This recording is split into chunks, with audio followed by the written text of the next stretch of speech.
how to show followers on Facebook profile. So let's get started. Firstly, open the Facebook app on your device.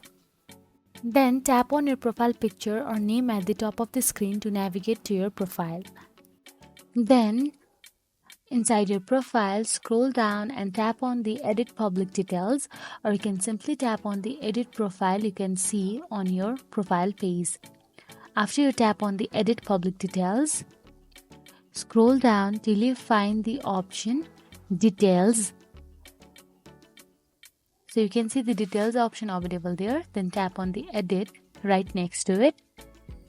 So after you tap on the Details Edit, inside that you can see the Followers option available in the bottom.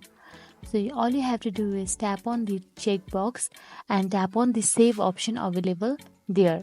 So what happens after you do that, you will see your followers option in your profile. So that is it, guys. If you found this video helpful, please like, share and subscribe our channel, and thank you for watching.